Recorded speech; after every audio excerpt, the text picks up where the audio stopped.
We're live Friday evening. My name is Ryan. We're coming to you from Virginia here on the Independent Investor Channel. Going on about a couple years here of inception. I just couldn't be happier with the progress of the channel.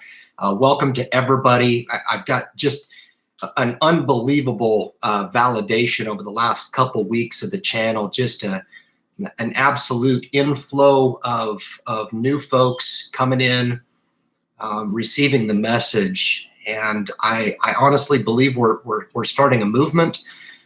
I want the movement to come, from individuals, no doubt about it. I want them to really feel empowered. I've had a few folks hit me up and a little bit concerned about some of the folks taking information, deploying it without doing due diligence. I want to premise this program is for everybody. Okay, the very sentiment about investing that turns a lot of people off to investing is this misconception that you have to be special to do it. Okay, and that's not a misconception that I buy into at all. Okay, if you break down this information in such a way to where you sit back a little bit and you're willing to listen, and you're willing to listen to a new idea, the investing landscape has changed. Okay, and it's changed so fast. It's changed over the evolution of the last 2 years of the channel. And I'm razor sharp on what's coming out right now. There's a lot of folks on YouTube that are also razor sharp, and they're really trying to keep a keen eye out for folks so they can let you in on those secrets. Because here's the thing, nobody's going to help you. Okay, this is the great thing about YouTube, is that it can be a direct conduit for information. Now, obviously, you have to be careful with the information that you vet, all right? But I'm not your father, okay? I'm not going to get on here and tell you what content you need to consume or not. What I will say is that I've got a lot of people that are coming onto the channel and saying, Ryan, you rock. That's great. That means the world to me. It really does, okay? Because what we're going to kind of talk about is the bare bones basics, all right? Anytime I give, you guys know I have a regular job, okay? I do YouTube on the side, and I'm very, very motivated. Last week was kind of a dud. I was kind of tired. This week I am absolutely fired up. I've taken a little bit of leave from the channel. I had to. I was getting a little bit burnt out over the Christmas. I was doing almost daily uploads.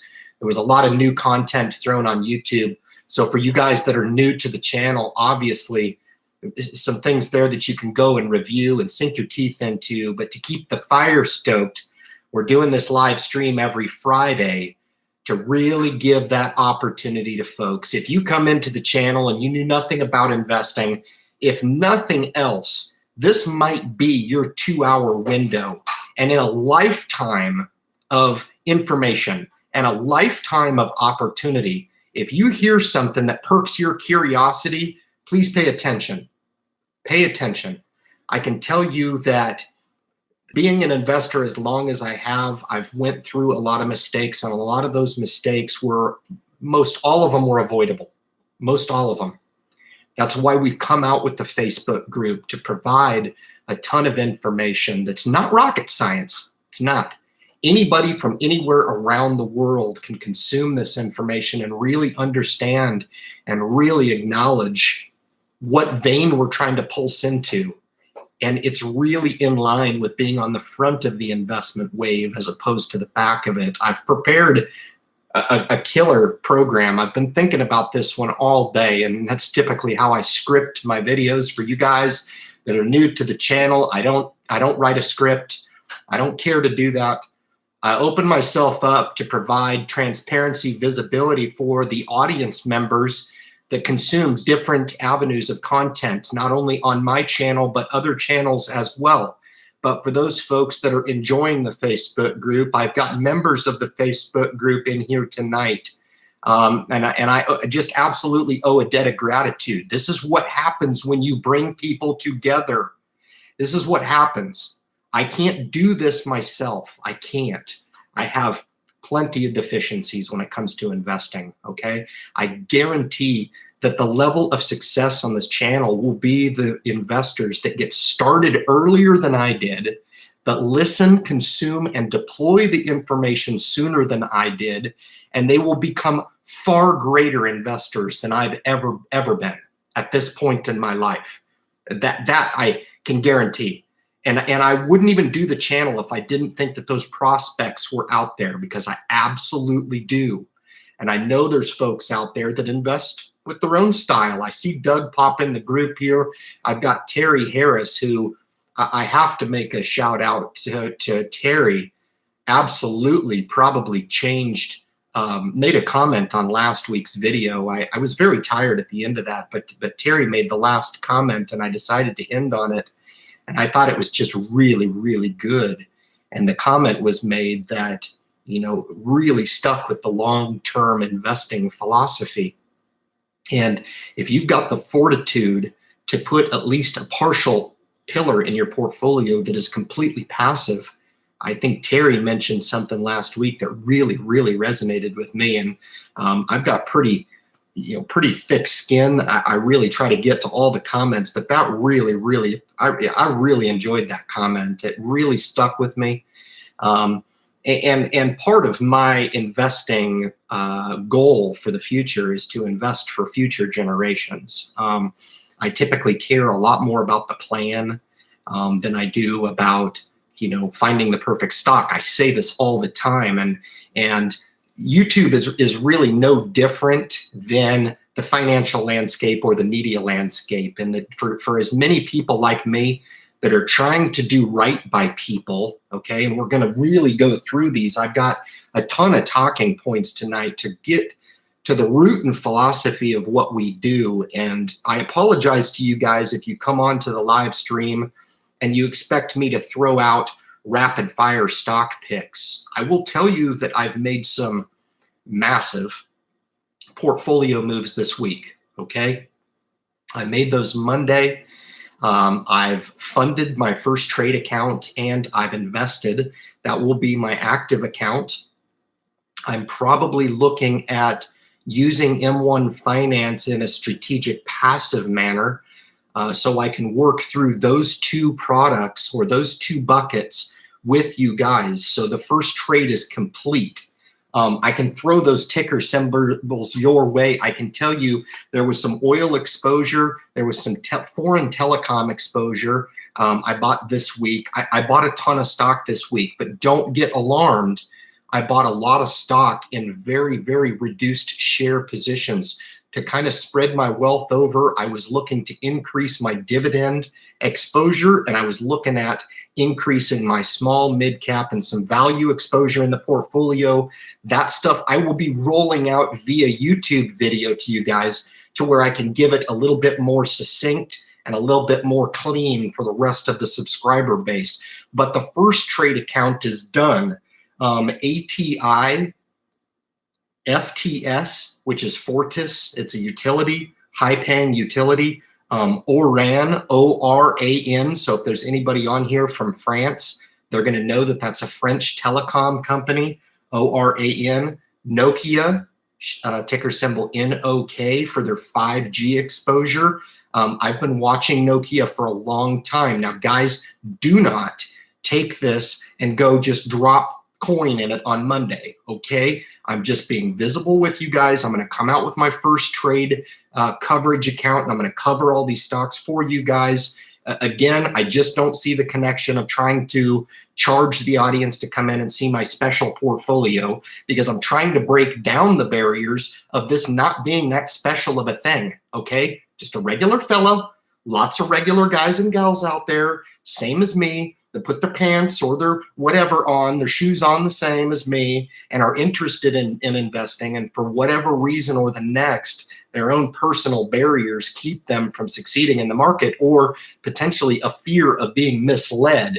And I can tell you what, those justifications for not investing are legit. There's so much out there that can misconstrue or misguide you. And that's one of the things here in the why column that I'm going to talk about a little bit later. But Nokia is one of those that I added. Just a 50 share position. There was $2,500 that went into the first trade account. And this is how they broke down. Okay, this is an all stock portfolio, except for 2 shares of the small cap ETF from Vanguard, which is VB, okay? The rest of these are high dividend, single stock payers with an emphasis on oil, utilities, regional banks, which I felt like were probably even a better deal than some of the larger banks, which you guys know dominate an interesting portion of the portfolio, the Roth IRAs, all right? RF, MFC, HBAN, I'm just giving you the ticker symbols. KeyBank, ticker symbol KEY, SNY, Sanofi, MRO, you guys have known that, I've owned that before, Halliburton and Kinder Morgan on the oil side, all right? Fairly small positions, 5 to 10 shares. Obviously, I had to stretch it over a $2,500 position in the first trade, but I will be rolling that out for transparency for you guys so you can kind of understand how it is I went and deployed that in that, which is going to be kind of an active account on mostly small cap names, minus Halliburton, Kinder Morgan market cap, and MRO, I believe, are all above 10 billion there. I think MRO might be around 10 billion in market cap, but I think most of these are in the mid to small cap range. But I was looking to get some strategic dividend growth in there. Tried to diversify the best I can. Obviously, it's hard to do with 2,500, but that is a small segment of what I did this week. We are going to be re-energizing the message on the Independent Investor channel. I do appreciate the small leave. After the holiday season, it's a good time to, and I needed to focus on some other obligations with work as well. I'm going to get to some of these questions here in just a minute. I see some great folks popping in the group here, and I want to make sure that they get some due attention before I get to my live fundamental lesson, guys. Again, no scripting necessary, comes right off the cuff. Hopefully this is coming from a perspective that is giving you really what I see as necessary for people, whether or not you're starting in the market, whether or not you've had 10, 20, 30, 40 years in the market. You need to hear this, okay? And if you're the latter and you've got 30, 40 years, I understand, okay? Even if you're probably not even making your way to a message, because finding financial advice through YouTube is absolutely impossible, right? I beg to differ, okay? Because channels like mine are coming through with a specific testimonial. It's coming through frequently, and I let you guys know about all those new products. I talk to people all the time that don't have any idea that you can trade stock for free. Right? The M1 option, the first trade option, those allow you to pick and choose what type of investor you want to be, passive, active, or a blend between the two. One of my self-direct helps this week, I had a great discussion with one of the subscribers to the message, and I was able to walk her through the sector allocation exercise within Merrill Edge, okay? Now, I don't know all of your guys' platforms, but I guarantee they have it. I guarantee it, all right? And if you can learn those exercises, it's so much better to understand that if you feel like you're a little bit more on the moderate side of the investing spectrum, what a portfolio will look like. And for anybody who can say, look, I'm a little bit more conservative on the spectrum, there's going to be a recommended portfolio for you. Doesn't mean that you have to get it down to the percentage. It just means that that's where you start in building the framework of a portfolio. And we made a difference in this one life. And what did I always say? We're trying to empower one investor at a time. And I think this individual was really surprised when I actually walked her through the actual platform and said, here's where you go, bingo, bango, there it is, and there's your recommended portfolio allocation. So really cool. Slide it up and say, you know, if I was a moderate investor, where would I fall? Or conversely, if I was more aggressive in my approach and push it up to aggressive, what are they saying a model portfolio would look like as a more aggressive investor? Very entertaining. We had a lot of fun, and that's a lot of things. This gets missed all the time. It gets missed all the time. I just got to cringe sometimes when they're talking about recession in 2020, recession in 2020, recession in 2020. It's like 2020. Good grief! Didn't we just enter into 2019? What are we talking about 2020 for? It's as if we're throwing something out there and saying, at some point in the future, this is going to happen, and eventually it's going to make me right. You know, it's just like, come on, I've got other stuff to do with my day than to sit there and try to emotionally invest in the stock market and somehow play back and forth about how I can beat the market while it's good and then pull out while it's going to be bad, or I'm going to say it's going to be bad. It just doesn't work that way. I've got other things to do. And that's one thing that we're talking to new investors about, is to really understanding that pushing the snowball off the mountain takes a little bit of work, but eventually it's going to start to roll, and it's going to start to pick up steam, and it's going to start to roll on its own. Okay? You don't have to continually think that you have to get in front of the snowball and stop it. You don't. All right? Once you become an investor, invest. If you're going to invest, invest. If you're not going to invest, don't. But don't invest incorrectly. You're just setting yourself up for disappointment. And that's a lot of what we're going to work through here, is the structural approach to investing, the structural approach. So if you've got those questions out there about why do I invest, Ryan? Tell me how. Who should invest? Who should invest? I'm not eligible to invest because this, and this. I have a friend that lost money in the stock market, therefore I shouldn't invest, right? What should I invest in? How should I invest? Where should I invest? All the basic questions of a new investor, even somebody really that's been in the market 20, 30, 40 years should be asking these questions, and maybe challenging what it is that they think they know about the stock market. Why is that? Because it's the same standard that I hold to myself. It's the same standard. You'll never ever hear me come on YouTube and say, I have all the answers. Never. I don't expect that for you. I don't expect you to come on and say, God, this guy on YouTube is crazy good, man. He got me invested in a stock and I'm up 20%. It's magic. That stuff doesn't exist. Okay? So there's no way that I'm going to get on here and profess that we have all the answers. Okay? What we do have is a lot of solutions that can potentially work if we put them together to build an engine that'll run efficiently if we put the parts together correctly. That's what we teach upon. And that's where it gets a little bit more difficult. But my advice, like anything, this is how I teach, is that take one subject at a time.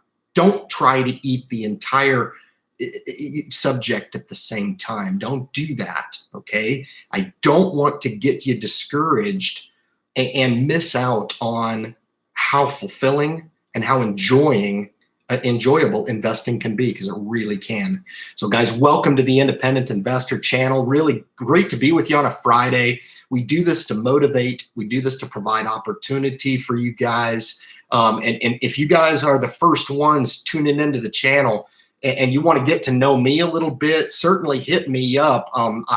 I try to be as engaging as I can. I've got the script going on here of you guys and your comments. So I'm going to get to that right now. That was kind of my opening monologue, I guess, for 20 minutes on some of the things I see, some of the confusing things, and it's really not necessary. I really wish everybody would get on and teach the same stuff as me, but about fundamentals, and there are people out there that are, this is the crazy thing about it, there's people who are way better at technical analysis than me.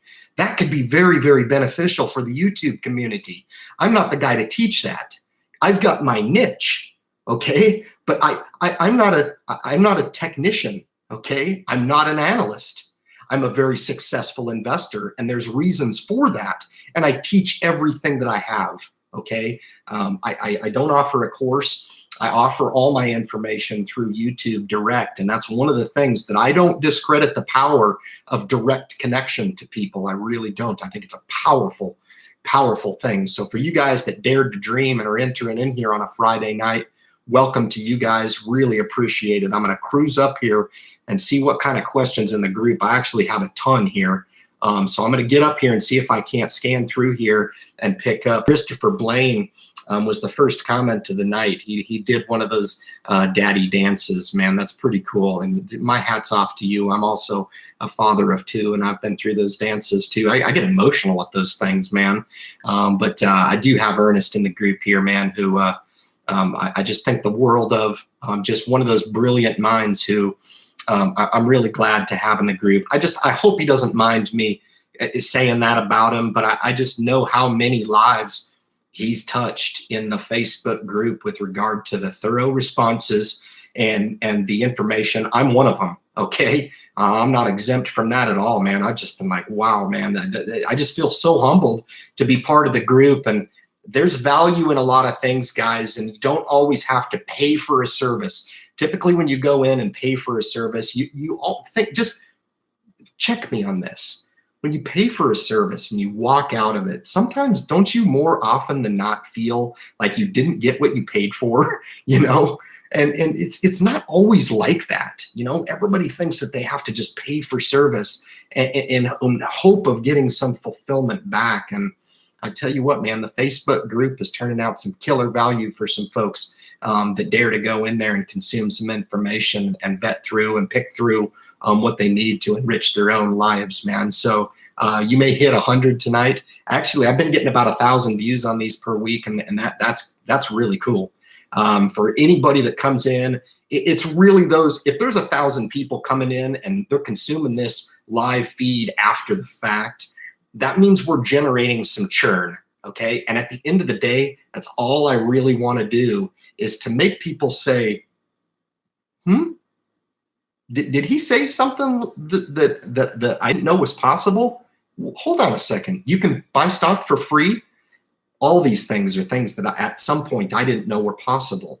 And I know there's a lot of hungry investors, don't care what age, are hungry, and they need to know this information because they can't afford to default to old methods. They can't. The times have changed in investing. The access to the stock market is way, way too open. And the funny thing about it is, the reason why I'm so intense about it is nobody talks about it. Outside of a few YouTube channels, some of them hit the mark. Some of them are completely misleading, in my opinion. In my opinion, they can say the same thing about me. I'm just not. I'm not misleading. I'm right on the mark, okay? But right on the freaking mark in identifying some of the cutting edge things that are available to any investor. No money needed, no experience needed, right? I'm not selling you a thing, okay? For you guys that are new to the channel and for you guys that are in the existing group, I will premise, of course, that I have been an affiliate with First Trade. First Trade is one of those brokerages that I'm going to cover, offers the self-directed Roth IRA account as M1 does. I'm going to cover that account probably this weekend, to be honest. I have a backlog of topics. I've really just been putting them on the back burner, that of which I apologize for. But I am an affiliate with that, so I do earn a little bit of commission from that, but that doesn't cost somebody anything. To hear me out and go, wow, I would have never understood that solution had Ryan not just at least turned me on to it. A lot of people have checked it out and it's not for them. They click out, no harm done. It's cost you nothing, right? But the old way of investing is such that you go and you pay a lot of money over a lot of years for not a lot of return in value, in my opinion. It's just not worth it. And until financial planners want to start to come out and say, you know what, I'll charge you $59 a year for my service, flat fee, and not charge 2-3% investing fee, then I will change my tone. That'll never happen. It'll never happen. And until guys like me create enough churn with individual investors that are getting involved in this, and they're like, wow, I'm freaking liberated. I'm liberated. Now I understand what Ryan's talking about, man. I understand the power of separating my inflow and outflow to putting my hard-earned dollars into a tax-deferred, wealth-preserved, tax-protected account going forward. It's amazing because as long as you can monitor it and not act upon it, it's amazing to see what a liberated dollar in the right account invested in the correct manner will do. It's powerful. It's powerful. And it's available to anybody. Those people that are complaining about the income gap separating, especially in this country, but it's happening worldwide, the disparity between the haves and the have-nots is becoming wider, whether or not you like it or not. My question is, what side of the spectrum are you on? I think I'm in no man's land. I'm probably closer to the have-nots, honestly, than the haves, because it's real. There's a lot of disparity between that. But I've gone through parts of my life where I've made, nothing in a year. I've had bills stack up, right? Been in hawk with the IRS before, got out of trouble both times, got involved with penny stock, lost $3,000. I've been there, done that. Okay, if you want to talk about it, we certainly can. But for you guys that can avoid maybe just 20% of the mistakes I've made, sky's the limit. Sky's the limit. If you can just circumvent all that other BS and just look at what it is that you want out of this investing thing, don't overcommit to it, all right? Understand where we are in this stock market and don't overcommit, okay? Always have to not know that a recession is going to come, but to build your portfolio in such a manner that when it does come, you're ready for it. It's not rocket science. It's not, okay? But for me to sit here and tell you, yep, October 12th of 2019 is when it's going to start. Go ahead and sell all of your stock. You'll never hear that crap from me, never, because it's as if the naive and the arrogance has taken charge, and fundamental investing techniques that have worked for the last 60 years is just somehow irrelevant. It's not irrelevant. It's the only relevance that we have to base future returns on when we look at the historical performance in the stock market. That's what we have. And those are the premises that I really, really want to drive home to new investors coming into the community, guys. So rock on, man. It's great to have everybody. Andrew Trapman, Trading, Investing, and Motivation. If you do have a channel, congrats to you, and thanks for coming in. If you don't, I apologize, but I don't know if you started yours up or what the deal is, but it's nice to see you in here, man. He lives in one of the greatest places in this world.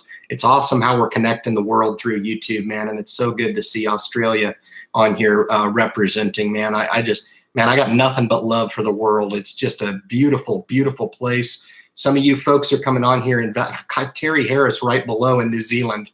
So two of the most beautiful places in the world right smack down below each other. Terry, I thank you for last week. I really appreciate your comment to me. That really made me stronger. That's awesome. Just an opportunity from somebody in the community, helping me out. And that was just an awesome comment. It really resonated with me. So thank you for that. I got Doug Whitaker in the group here, who will be offering his pick of the week this week. That will be awesome. I'll appreciate that. I always do from week to week. Happy Saturday afternoon here. That's amazing, man. Just amazing. I had the privilege of working on a boat with one of the guys from New Zealand, and it was just one of the coolest people I've ever met in my life. Talked about how clean it is down there. Just really, really impressive, the level of pride. And I don't want to misspeak. I'm speaking about how he spoke of the home country. At least he lived in Auckland. And just sounds like a really intriguing place. I will be there someday. And it's just really cool to have you in the group, Terry. Thank you so much for making your way in. That was very good. Good eye. I don't want to, but I'll try. When I'm in Germany, man, I try to talk as well. Dankeschön. So I try. I do the best I can, man. I got to have respect for those other cultures for sure. Bringing the world together. That's kind of part of one of the overarching goals of this stuff is, financial savvy and fiscal responsibility, things like that is a responsibility that everybody can gravitate towards. A lot of people just don't know how. They don't know where to start. And this is kind of a lot of where we start to bring people together to start to enrich their own lives. It's a beautiful thing. It really is. And this is, I can't think of any better small segment of people's lives. I'm not a spiritual coach. I'm not a psychology coach, but investment, as large or as small as it needs to be in someone's life, I can help with that. I'm good at it. So good stuff. I've got Greg in the line here, man. Just a good friend of the channel. It's great to see you this evening.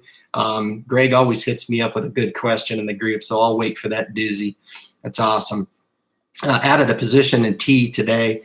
Been a rough year. It has been a rough year. I picked up AT&T at $34. I've held it for probably close to a year.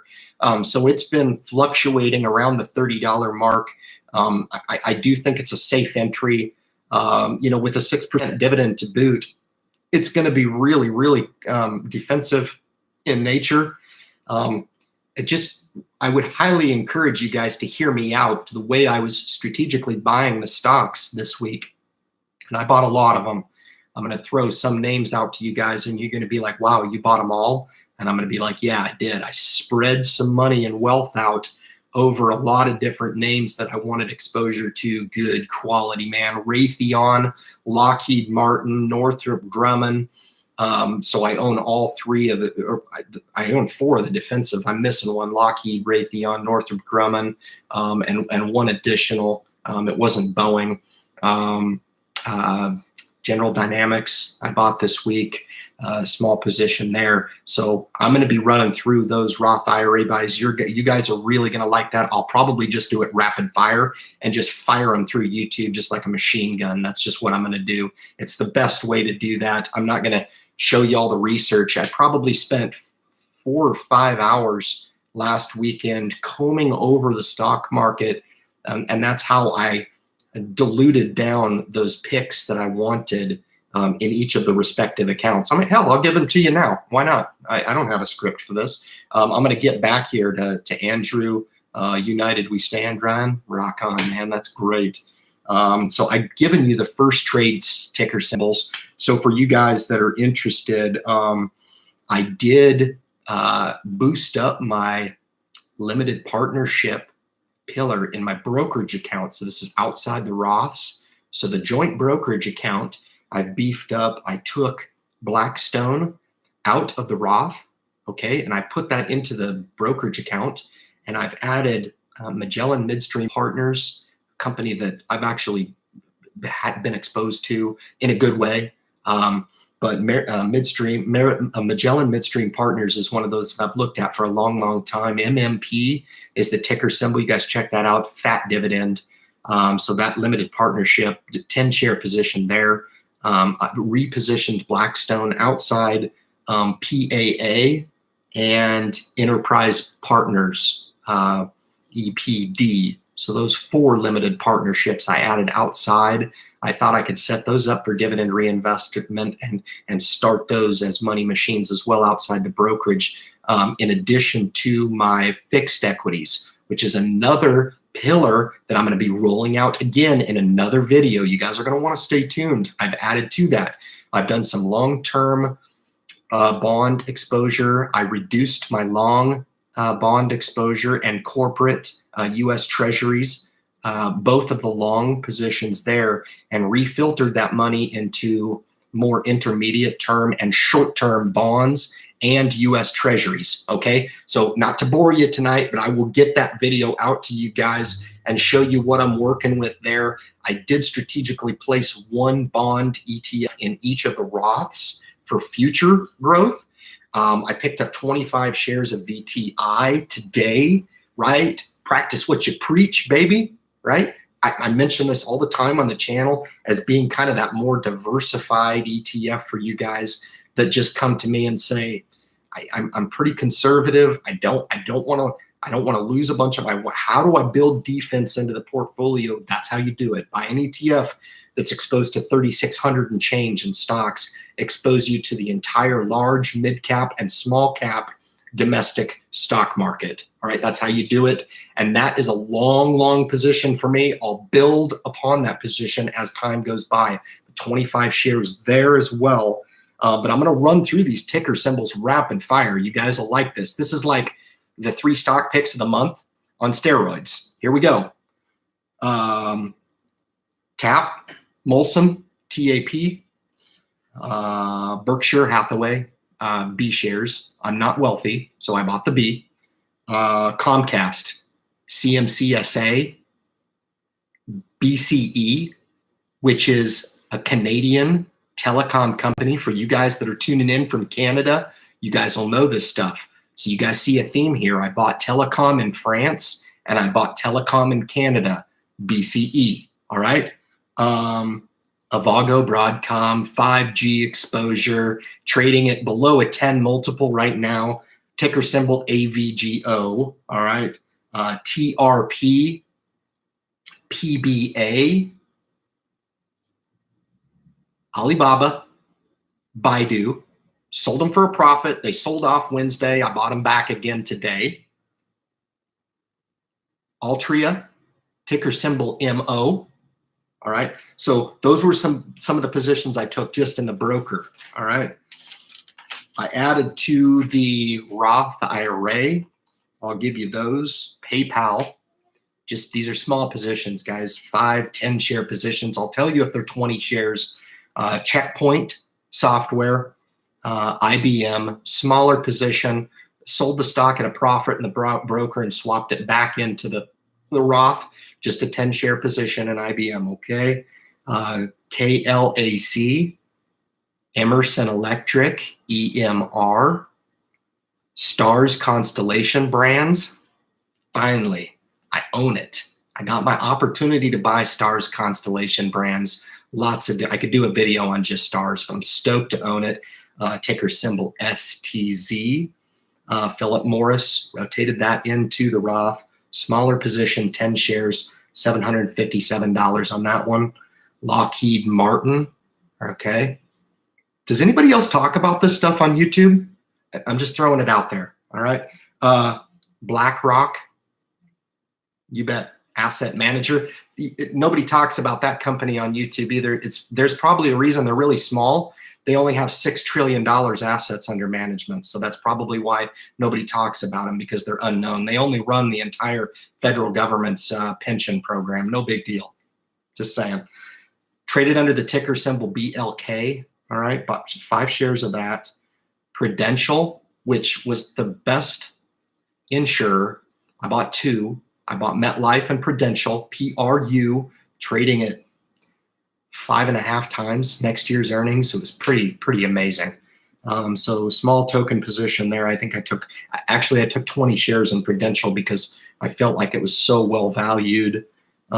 China Mobile, put some money back into it in a smaller position because I came back out of the doldrums on that. You guys know that was one of my fallen angels last year. Waited it out, wait till it got back in the black, took some profit off the table, and then kind of thought against it, and then re-energized. Those partial shares were still in the account.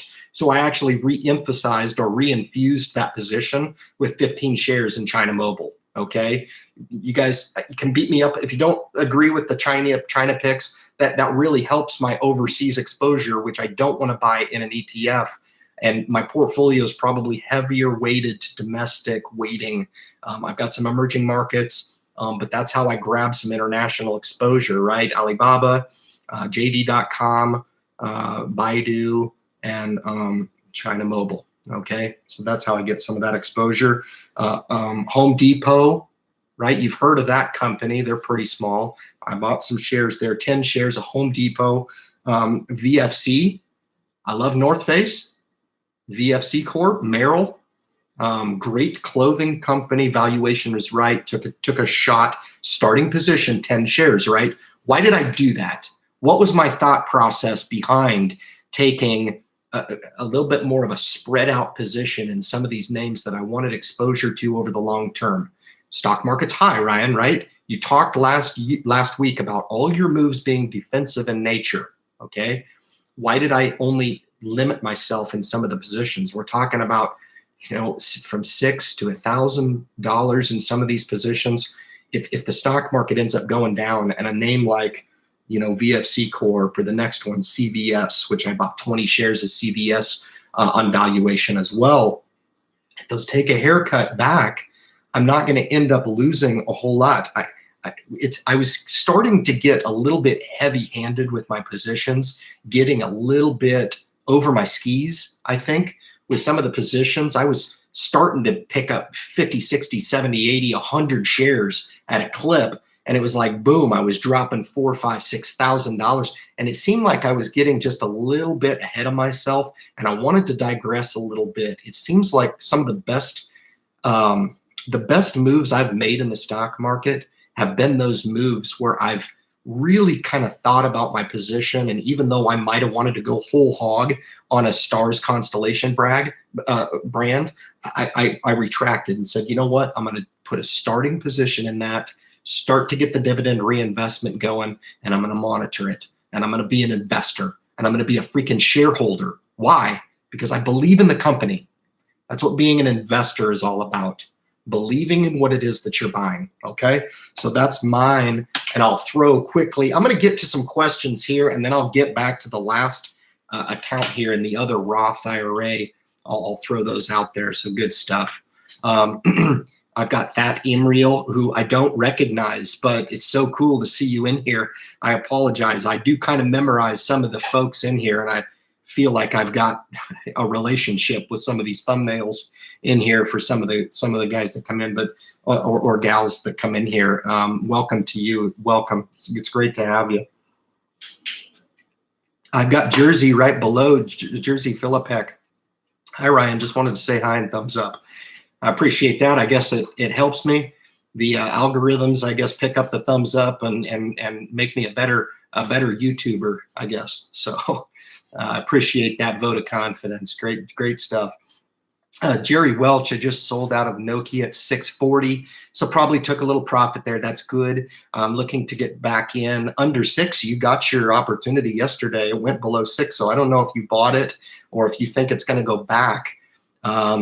I think they're positioned well for the 5G market. I think they're good. I think Qualcomm is good. Avago, Broadcom, I've already mentioned that. Skyworks Solution had a real nice run up. I wouldn't buy it here, but Skyworks took off, and 5G is exciting. It's a place that you might want to take a look at. Don't just buy Nokia because it's $6. It's a $34 billion company. All right, so no small potatoes there. I've been watching it for quite a long time, and I actually bought that on a value play, no doubt about it. So I'm excited to own the shares here. I keep in mind the first trade, I call it the active account, but I'm looking to take passive long positions on these stocks. I'm prepared to take this portfolio into a downturn. That's how I built it. Okay, I built it to be defensive. So we'll see what happens. Great to see you. Thanks for coming in the group here. Avi A took a bit more profit in my pot portfolio. It's been fantastic. It has. That's awesome. Run, and I roll the profits over into blue chip cornerstones. Man, that's really sharp, really sharp. So there's a lot in that comment. I had a comment come through this week talking to me about single stock recommendations. And Ryan, are you afraid that people are going to enter into a stock and the stock's going to go back 30% and they're going to blame you? No, I'm not. I used Facebook as an example. I bought Facebook at 180 a share. It dropped to 140, or I bought it at 200, whatever it was. It was a good buy at 200. I felt like it was a good buy at 140. Now, if you're interested in the stock in Facebook, you would justify it the same way. But I don't teach along the principles to say you have to get it at that 140 price. You have to buy a stock based on your desire to own the stock. Now, if we know that it was at 180 and we look at 140 as being a better entry than 180, it's a pretty practical approach. And you get into channeling. There's a lot of stocks that I've owned multiple times in my past.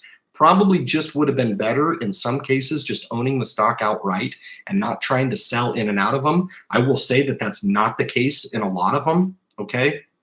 I do make a lot of money manufacturing money in my portfolio, okay?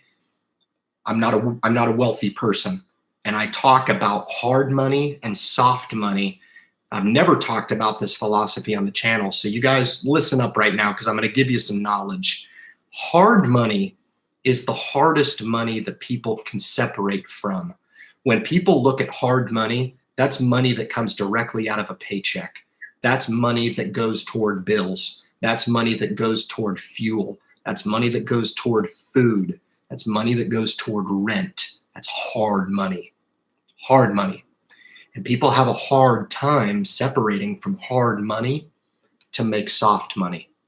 Soft money is a dividend, because there's nothing you can tell me that's going to make me believe that you worked really, really hard for that dividend. Sorry, there's a difference. Okay, that's not hard-earned money.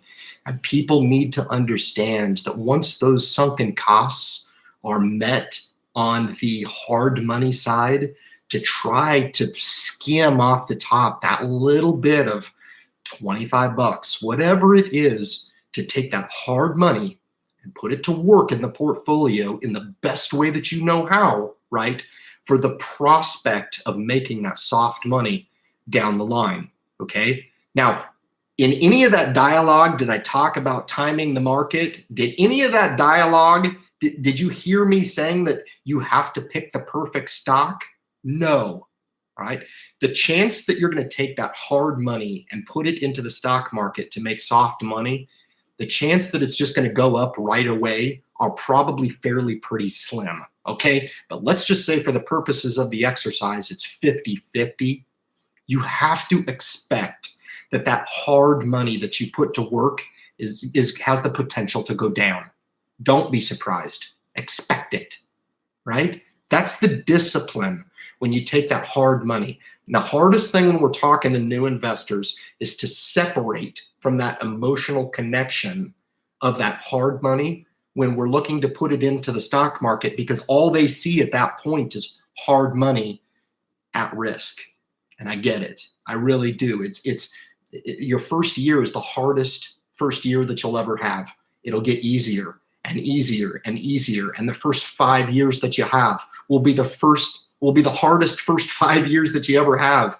And it'll get easier and easier. And the first 10 years that you have as an investor, you're going to look back and say, how the heck did I get to this point?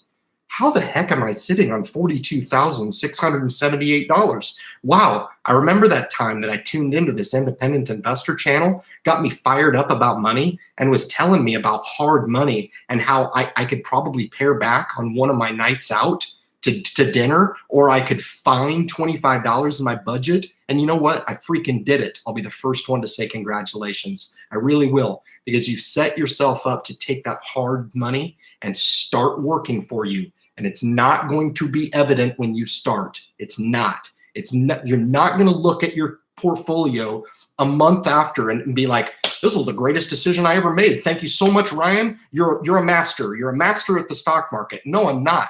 I'm a regular freaking guy who invests in the stock market. All right.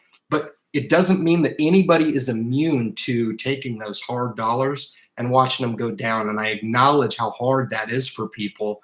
But like I said, if it bothers you that much, don't invest. Don't invest, okay? I'm not here to talk you into anything. I'm here to teach you how to validate this stuff for yourself, okay? Has nothing to do with me, nothing. My only piece into this is just to deliver the message to y'all. That's it. That's it. And at the end of the day, I can feel very, very good about that, because I've put you in a position to where I haven't said, hey, if you do A, you're going to have result B. It just doesn't work that way. I don't think that way. And quite frankly, that level of thinking in the stock market is shallow and stupid. Okay? It'll get you hurt. It really will. All right? Let me cruise through here and see if I'm hitting some of these. That was a killer question. I really appreciate that. Good stuff.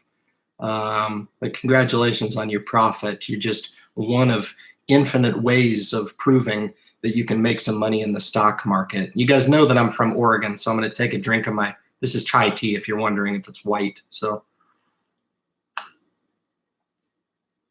great to have everybody here, man. I just went on a 49-minute rant. Good stuff. Great to have everybody, man. Let me cruise on down here. Doug's offering some stock picks there. Really appreciate that. ACB will eventually be a 20 stock. He says guarantee. He's the only one that I would trust as guarantee, or at least put some level of assurance in there. Got burned by KMI in 2016 with the dividend cut. Yeah, I've been burned by KMI. I've been watching it now for a couple years, fluctuate between 15 and 20 here. Some pretty healthy research I took on with KMI. Keep in mind, Greg, as well, with KMI right here, I didn't take on a very big position. I think I only took on a starting position of about, what did I buy in KMI? I think it was 10 shares. Yes, it was. So 10 shares is $183. So I'm not putting big money in here. I'm spreading this out. The idea there is that I start to pick up some dividend income with KMI. Hopefully some capital appreciation as well. Hopefully oil can start to come off of this base at $50. That would be awful nice for my portfolio. As you guys know, I've got some pretty heavy weightings in energy. 9%, I'm right on the button, 9%. So when I say heavy, I'm equal weighted right now, okay? I'm a disciplined freaking investor. And with oil's one of my favorites. You guys know that. I'm very vocal about that. But investing in oil is not for the faint of heart, okay? It's not. It's difficult. All right, so you got to be kind of careful with that and expect even more volatility. You compare oil with utilities, they don't compare at all. Okay, you want to be a boring investor that's going to make slow money over the rest of your life. Invest in utilities. All right, higher than average yield. They do quite well. That's why I hold the VPU in my stock account. That's why I do that. I still hold it, and I'm back in the black. I took it into a pretty good downturn. Now it's actually making me money. It's paid me some dividends for the last, I guess, 8, 9, 10 months, perhaps. Maybe I've owned that SPDR ETF for utilities. It's done quite well for me. So VA, been a holder for the past year of CGC, ACB, Kronos, and most recently CWBHF. So some good stuff along that. I know a lot of the community's interested. I'm interested as well. I have to be honest with you. Stars Constellation Brands is about as close as I've got to investing in MJ right now. I'm just careful with it. There's just so many other stocks that I'd rather own right here. That's just me. Being kind of setting this portfolio up for a big move, and we'll see how it works. If it ends up working, great. If not, we'll be transparent about that. If the market ends up correcting or entering into some sort of a bear market, then so be it. We're prepared for that. The market can do whatever the hell it wants to do. Independent investor channel's ready for it. That's no problem. Hopefully you guys are as well. That's really how you have to think. Successful retirement is happiness. No specific dollar amount necessary. Oh, it's interesting you said that. I really appreciate that you said that, because I think, and I speak to people in the US all the time who really have a jaded kind of idea about, and it's one of my first points up here, keeping up with the Joneses. You know, why do I come out with the message? Why do I offer this? I think we spend way too much focus on what in the hell the next person has instead of focusing on ourselves. Honestly, I hope I don't offend anybody. That's just what I see. I love seeing success in people. I really do. And I don't look at somebody with a Mercedes or a Maserati. I mean, I've worked with guys that have had those cars and they spend every last dime on it, and great. Is that something to envy? I don't know. It's kind of cool. It makes a lot of noise, I guess.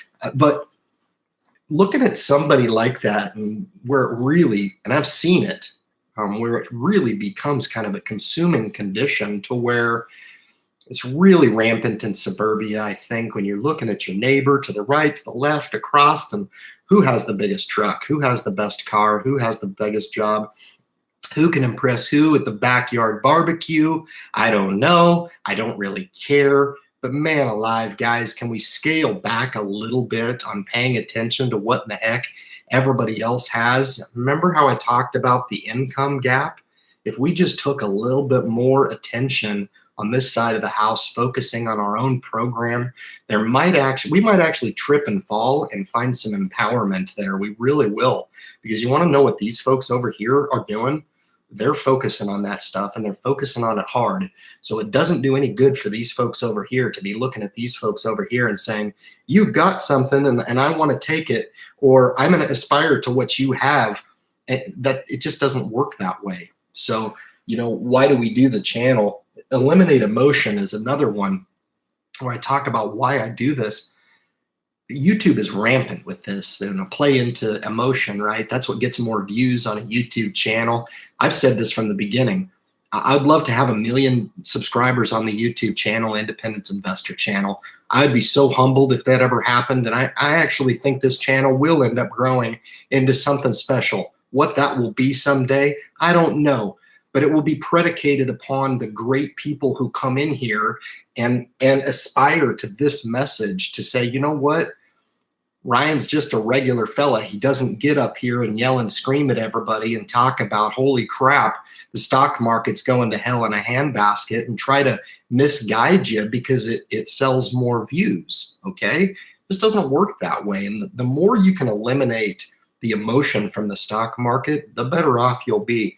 And my point at the top of the video about having other things to do with your life, I hope you guys heard that.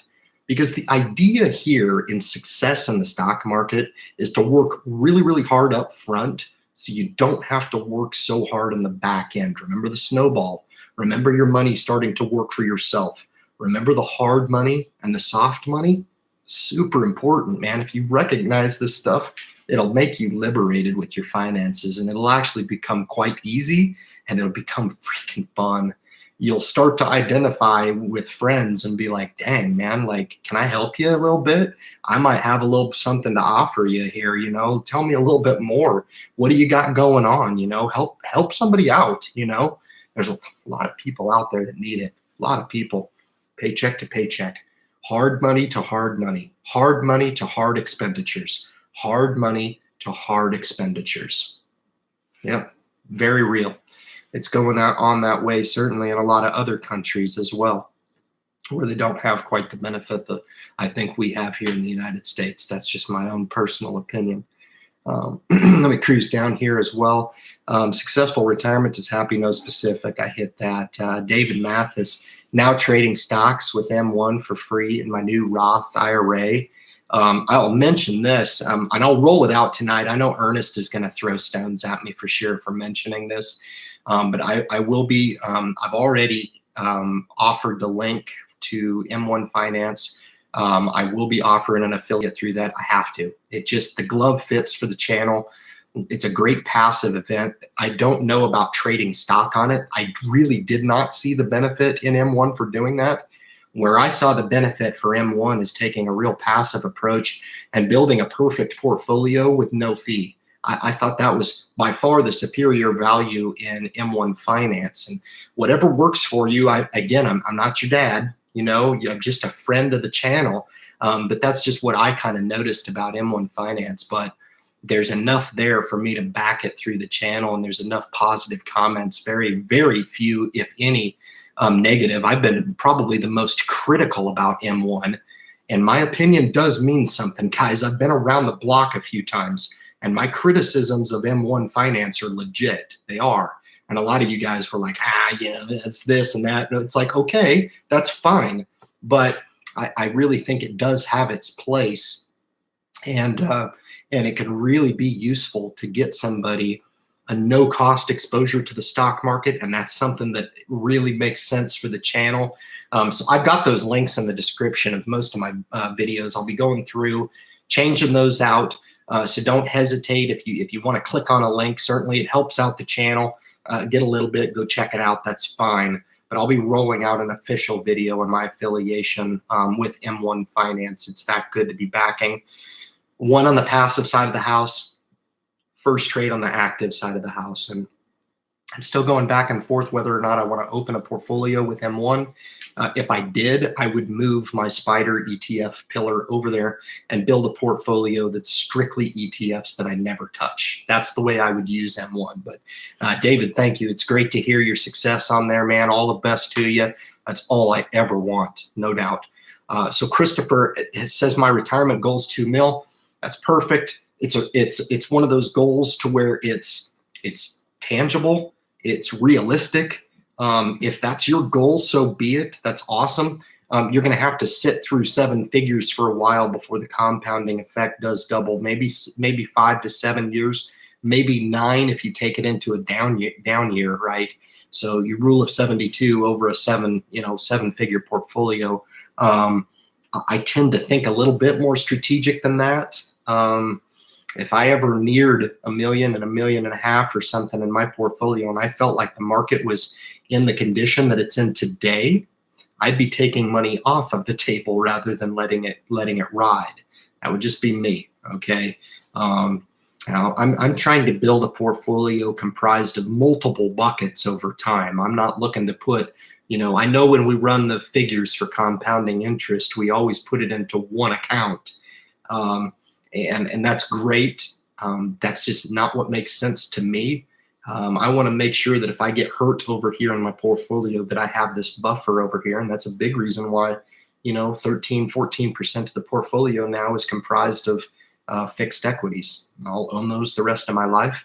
They're paying me dividends. They're paying their dividend reinvested, every single one of them. They're all generating income for me. But that's really cool. Thank you for sharing. You'll get there, no doubt. Just pay attention to my message. Tax protection, wealth preservation. Search out those solutions that make sense for you. We offer them. If they don't make sense for you, find the one that does. Okay. Again, we do the best we can of throwing really the 10 best brokerages out there.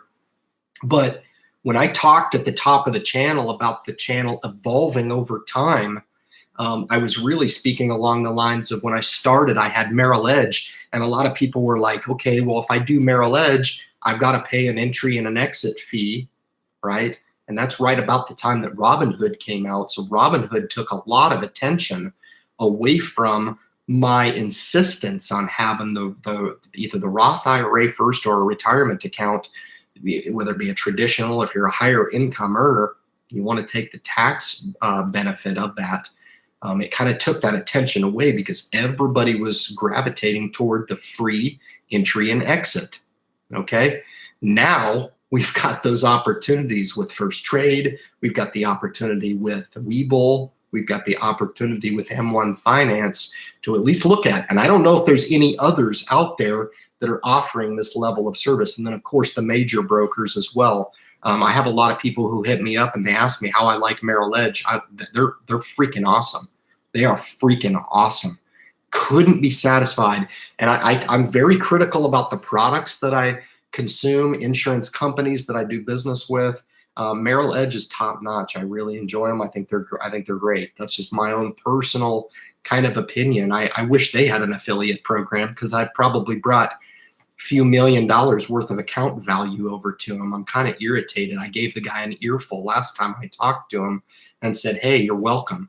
But yeah, independent investor channels coming through for Merrill Edge for sure, just because I believe in it that much. Be nice to get some compensation for it. That'd be awesome. Whitaker, cheers to that. My cost basis around 550. Rock on. Let me cruise up here and see. It just jumped on me. I do apologize. Some of these questions at the top here, man. The ducks are crossing the road. Matt Goodman. It's awesome.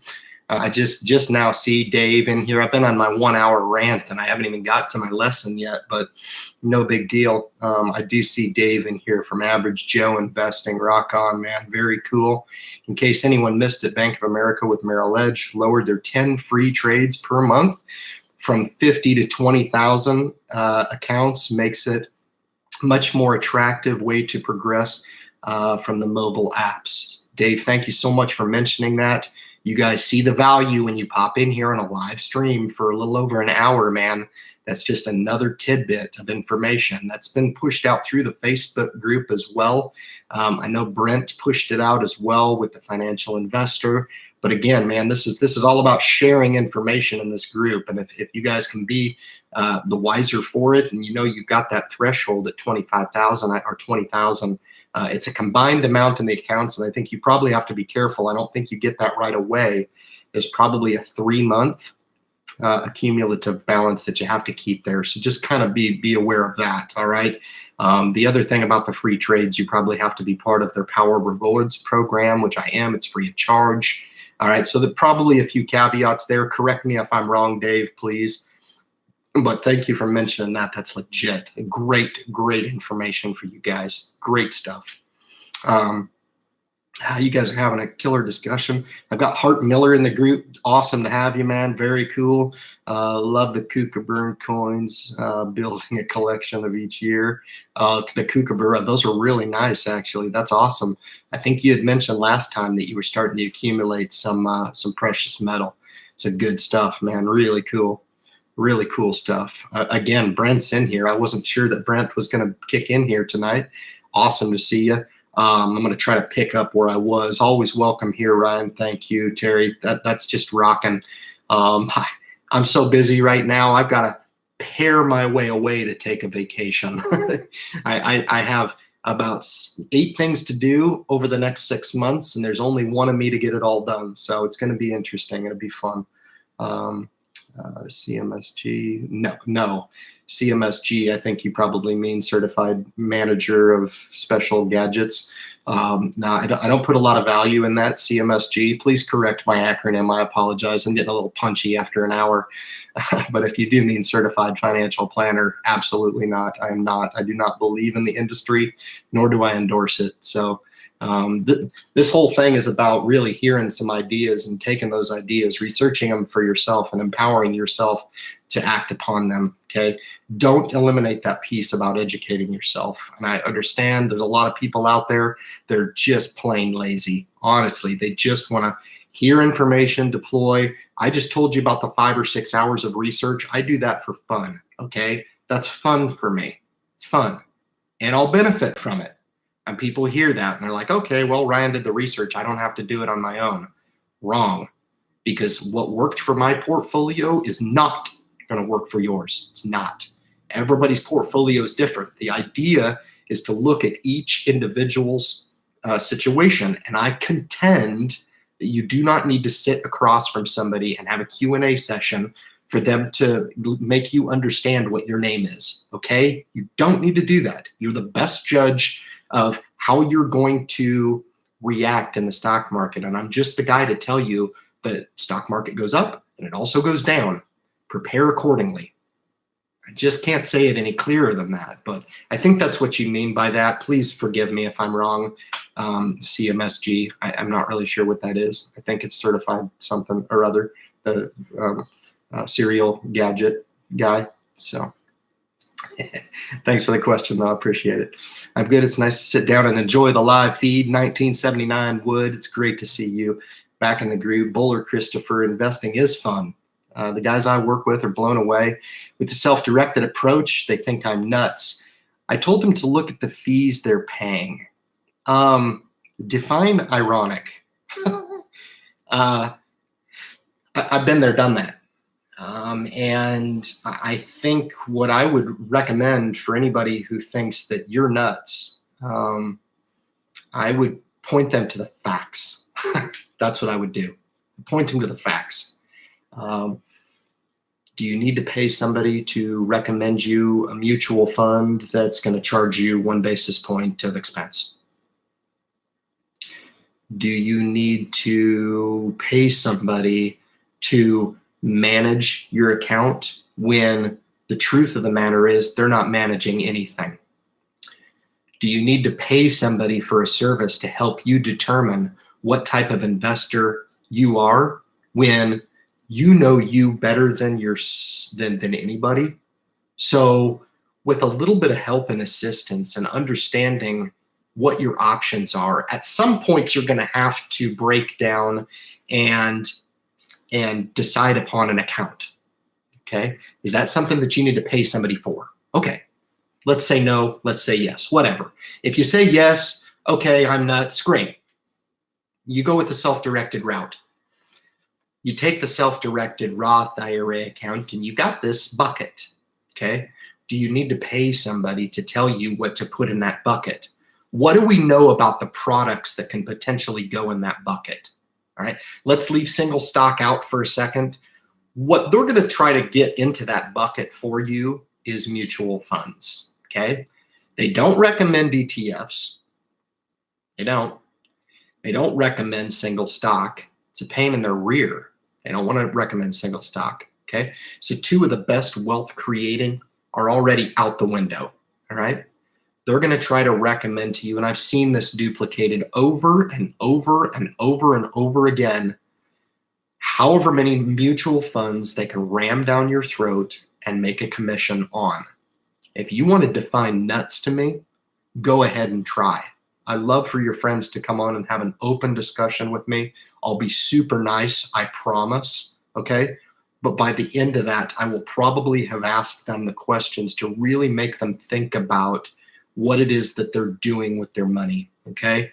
When the rubber meets the road and you take that $10,000 into a financial planner, I've said this many times, what are they going to want to do with it? They're going to want to take that money and invest every penny of it.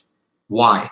Because they get paid with assets under management. They've changed the term. It's not assets under management anymore. It's assets under care, because it's somehow supposed to psychologically make you think that they're massaging your money behind the curtain. They're not. Okay, that's the truth of it. But I think there's a lot of validation as to why I came out with the channel, to really kind of, there's statistics to show that self-directed investing, people really do fail at it all the time. People fail at for sale by owner for their house, for example. Why do they do that? Because they take 3 pictures, one of the carpet, one of the ceiling, and expect that people are going to look at that and just come and offer them full price on their house, right?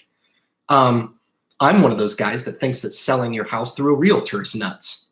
I just think that giving away $8,000 at closing, which is what I saved by doing this my very self, is nuts.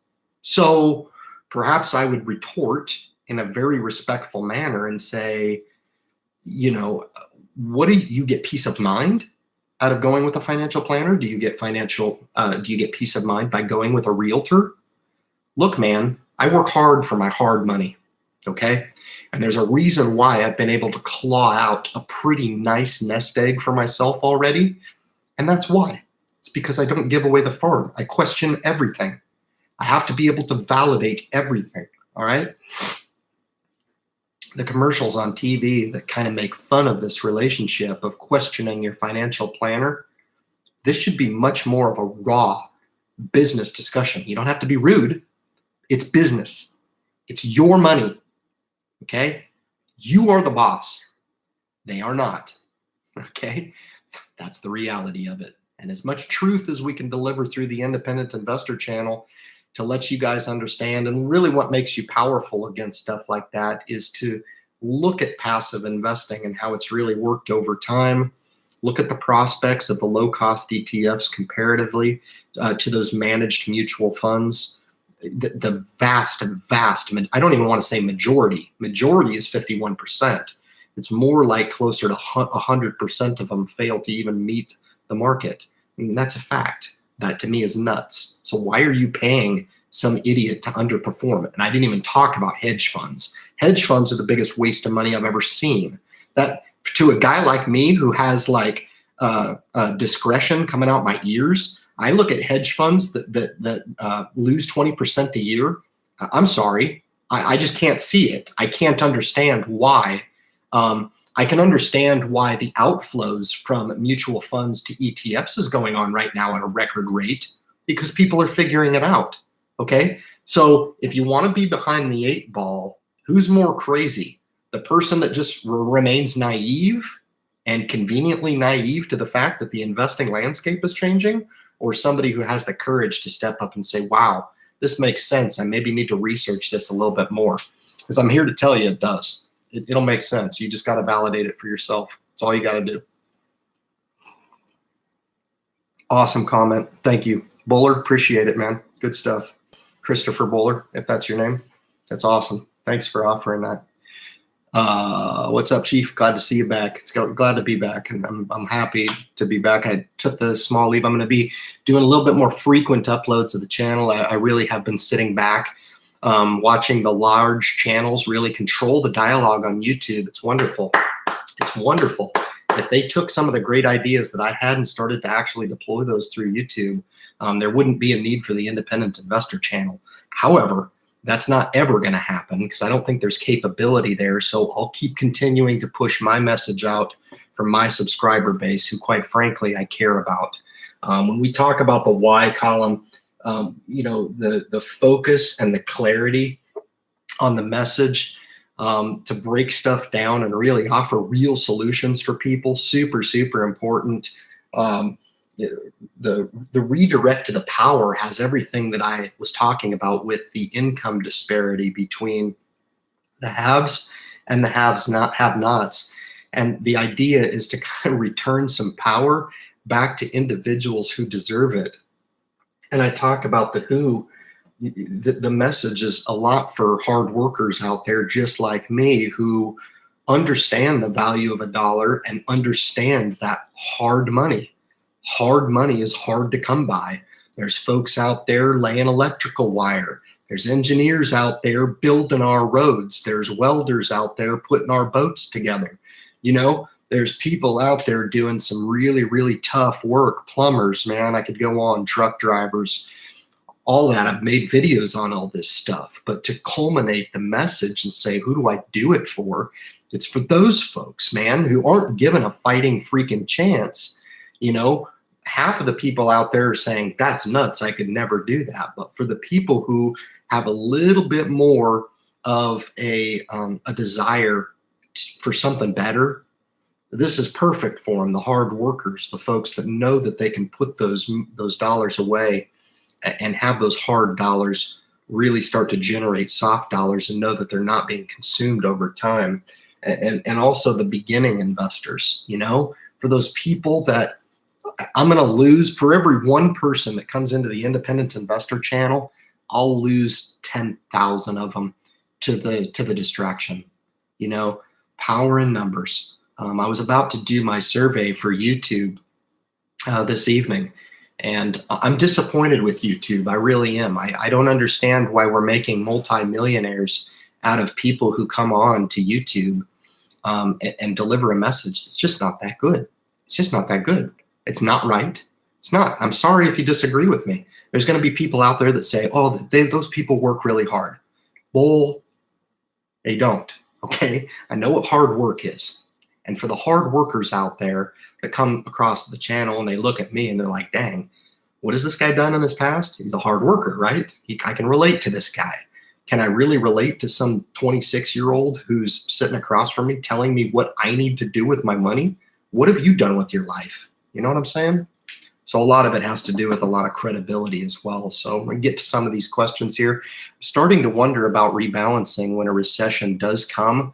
It really just depends on what your exposure limit. If you're not satisfied, you think you're overexposed right now. I've got Maslam on the line here with a really good question.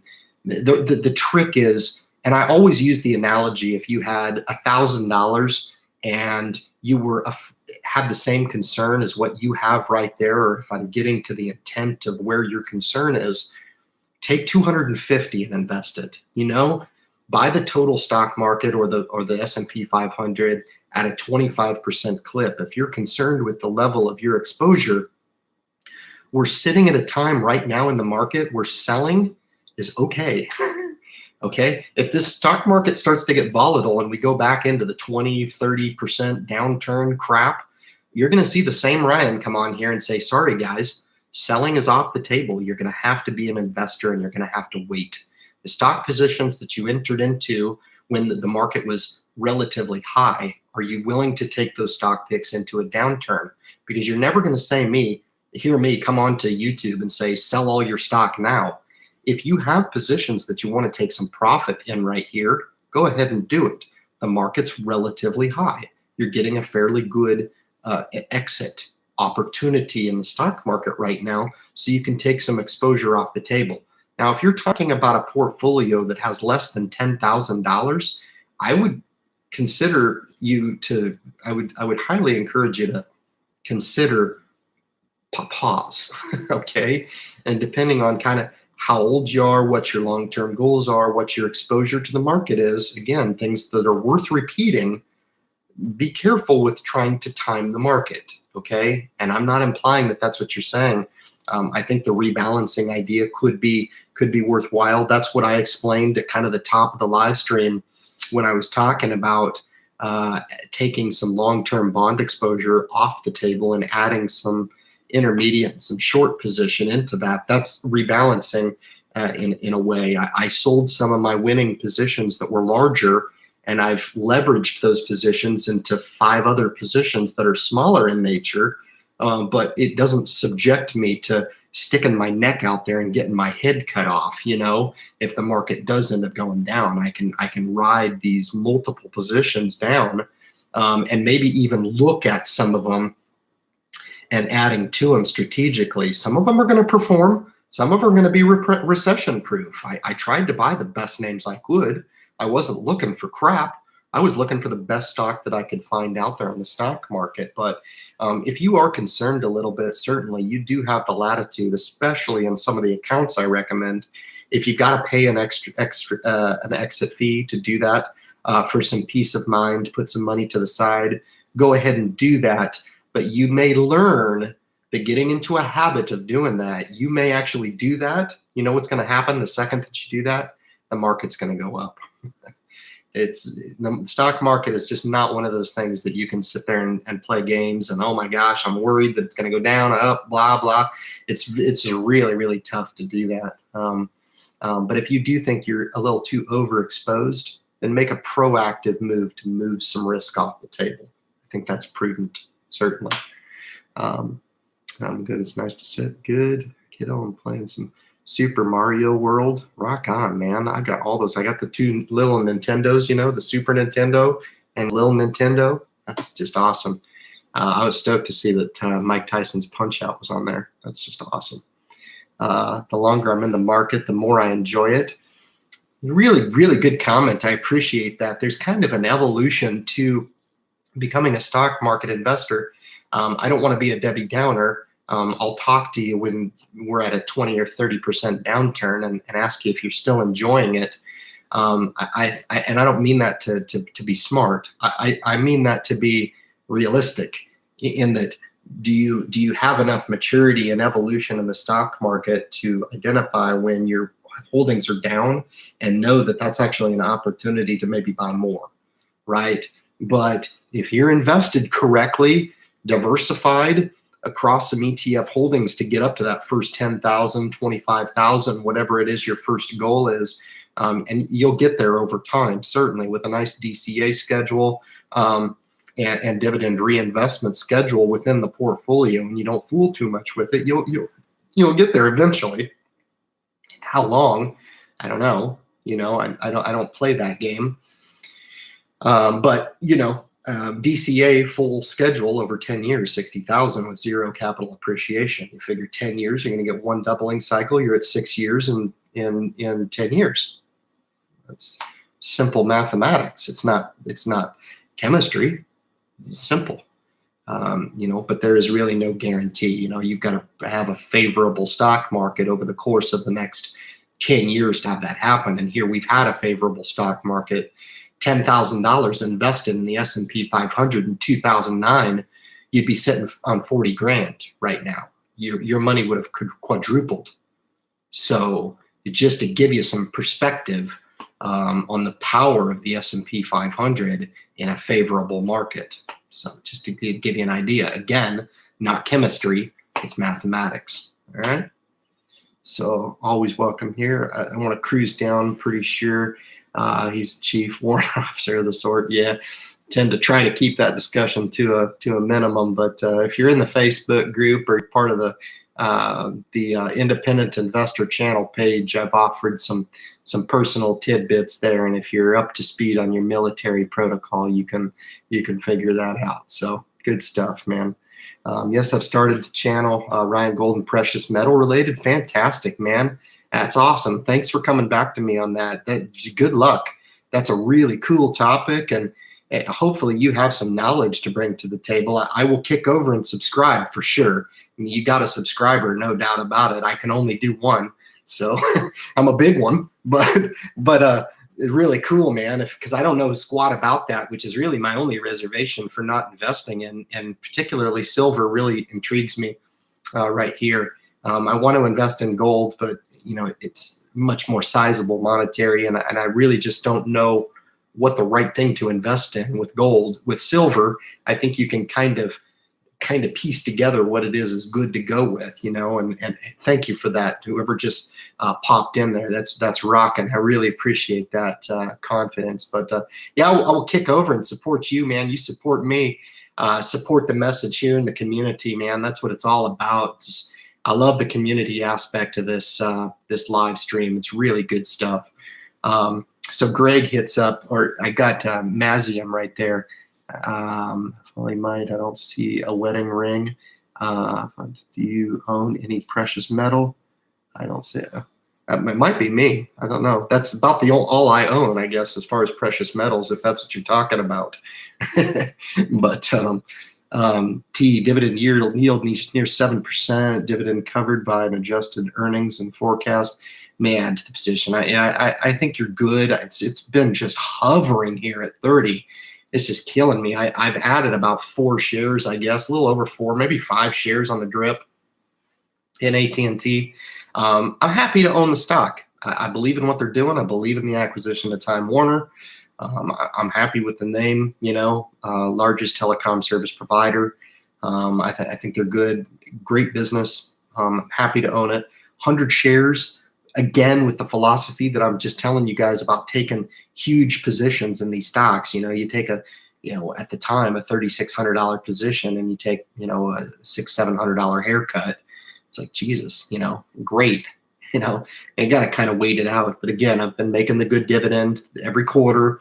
It's a good, solid stock, but, I'd like to get that back up to even and start actually making some accumulation for myself. So really good stuff. Greg, Ryan, what has been your experience with foreign taxes on dividends? You mentioned SNY. Can you recover all those taxes with tax credit? So I've owned a few of these names. Royal Dutch Shell is one that comes to mind as well. I've owned a couple Canadian oil companies. It's escaping me right now. Cenovus is one of them. The other is Suncor. And in the Roth IRA, I have not paid. Again, Ernest will probably take this topic back and take a look-see for me and get back to us in the Facebook group. But, I missed the Blackstone group thing, and I've never once got any type of letter on Blackstone group that I was on the hook for any type of tax in there. I own those stocks within the Roth IRA, but I'm not sure if I mentioned having SNY in the, yeah, I do. I got it in the first trade account. So that will be taxable upon sale. So I'll probably get some sort of statement on that, which is fine. I'll continue to own the stock. Like I said, those positions are a little bit longer for me, but that's a good question. Really good question. Foreign stocks. It's interesting because a lot of these holdings that I've got, for, especially the French company, BCE from Canada, it'll be interesting to see how that shakes out. But all they have to do is send me a disclosure. I have no problem with paying the taxes. I'm actually sitting on my tax return right now because I have one 1099 div and interest that I'm waiting on from Merrill Edge. They don't come out until February 15th. So my taxes are done. So, but however it shakes out is fine. I'm quite certain that if the IRS needs to get a hold of me, they can get a hold of me. They've done so before. So I'm heavy in T and Procter and Gamble, trying to build up my Apple position. Be kind of careful with Apple. I think Intel right here is really attractive. I like Cisco as well. Apple's got some headwind, in my opinion. Provided a blowout quarter. The quarter was freaking phenomenal. Just a fantastic company. It ran up to 178 or so. I actually took a 30 share reduction in Apple this week. So there's a reduction right there. Kind of lets you guys know. So I've got the 21 and change still. right? So I reduced that to around 36, 37, 3,800, whatever that is, instead of 8,000. So I took 5,000 off the table and parlayed that into some other positions. I was up quite nicely in Apple Computer, but still kept 21 shares of it. And I'll allow those to work as it goes up. It's actually come off of that high a little bit. So I think I got a good exit out of Apple there for those 30 shares, but I'm still long. But I took that big position in the low 150s. So that 30 shares was kind of a position within the position. If you guys are paying attention, I'm giving you some insight of how I think about, position power within a stock. It's pretty important.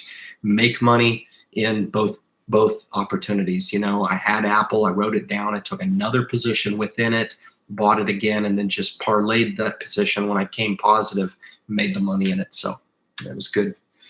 It's cool, man. Keep on going on that. That's really good. Yes, if I gold and silver, but I prefer, I was talking to Brent there, good stuff. Love the Kookaburra. It's awesome. Love LMT. Yeah, Lockheed Martin has just been one of those stocks that I've covered for a long, long time.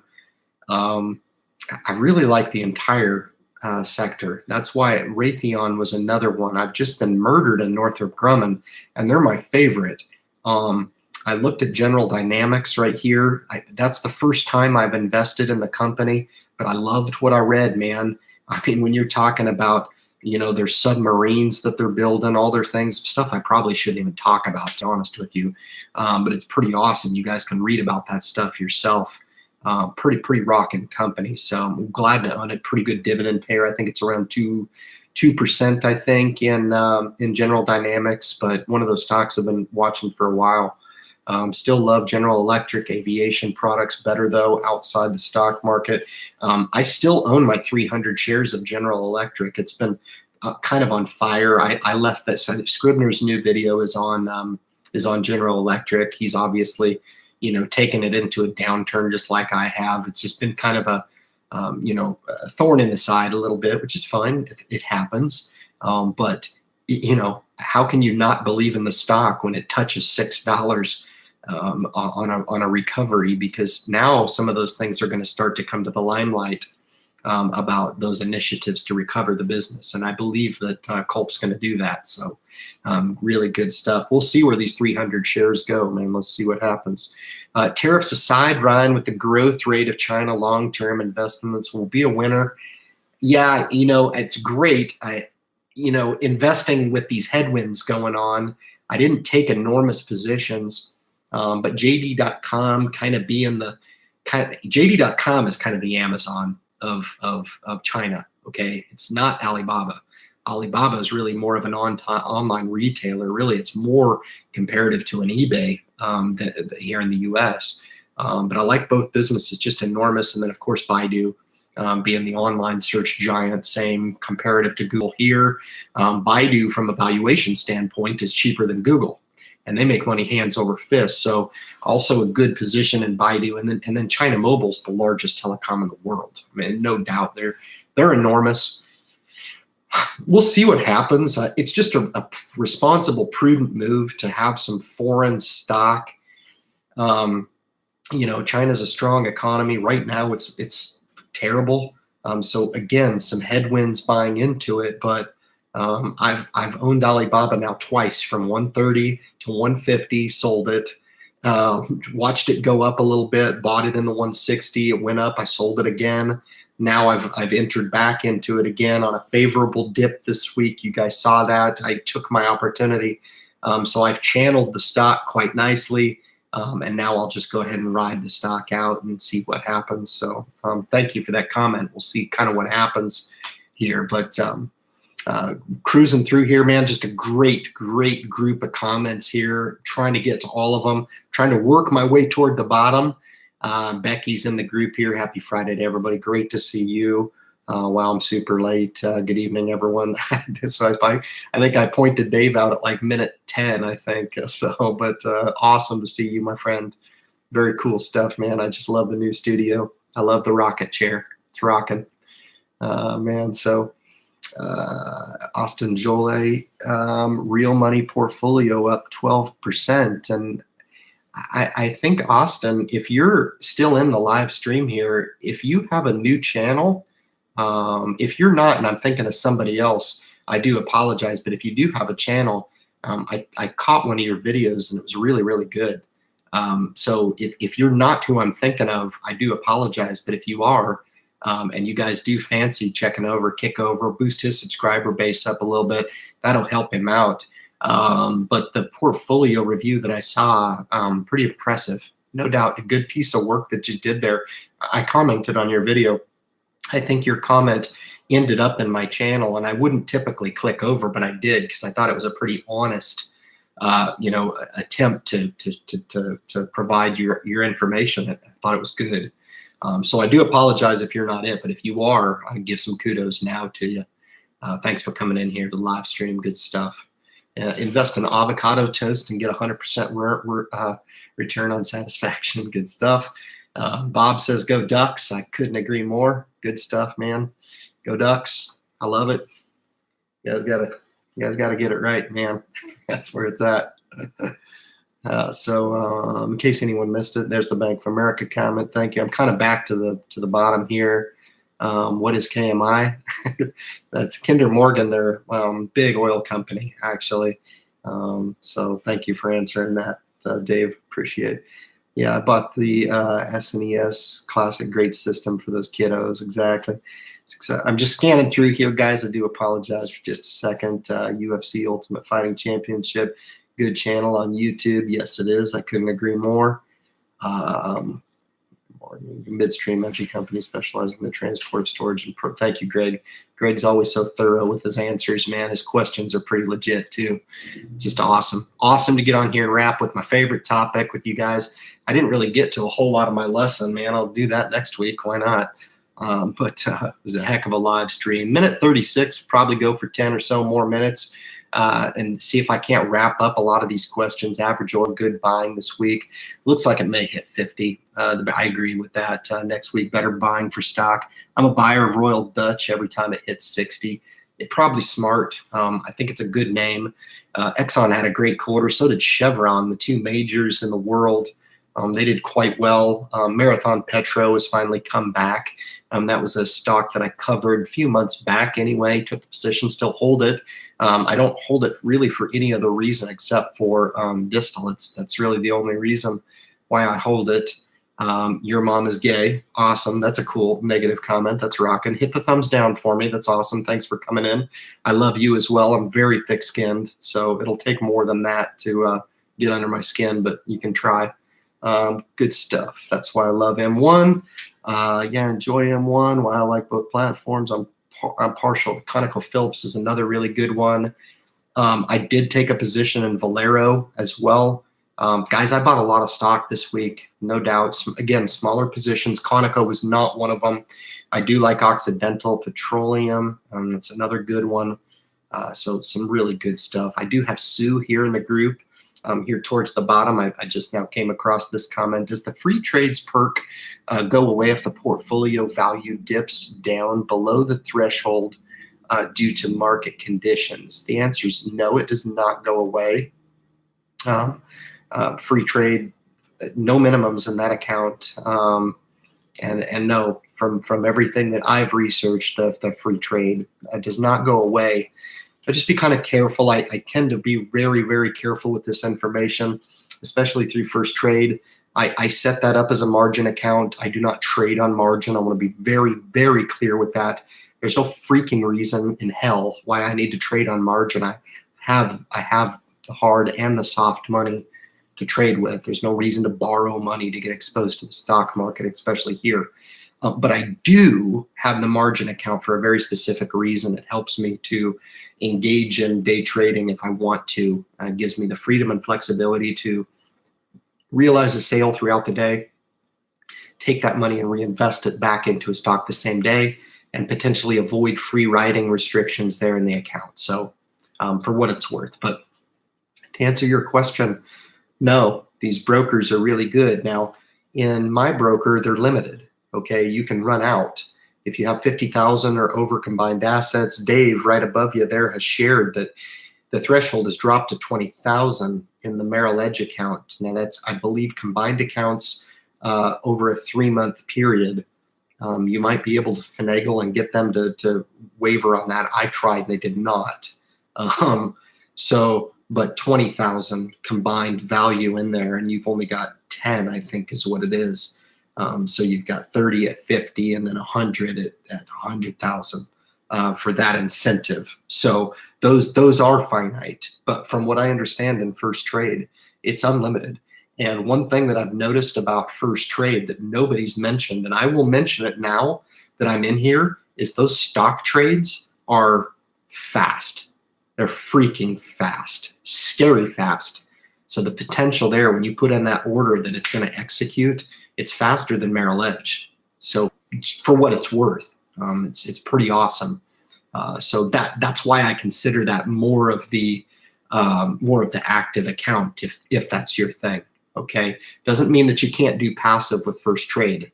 Doesn't mean that at all. I own ETFs as well in first trade, but I just think that M1 is more strategically built for more of a passive investor. And again, Dave and Brent both can add to that comment if they want. I know they're both very seasoned investors in M1, very popular platform. So they can perhaps add some more to it, whether or not they like, the stock portfolio. I see Brent, yeah, I enjoy M1, but Merrill still has a place with the tools and the stock info. That's a really interesting comment. I actually hold on to my old broker with Edward Jones just for the data and analytics. That's it.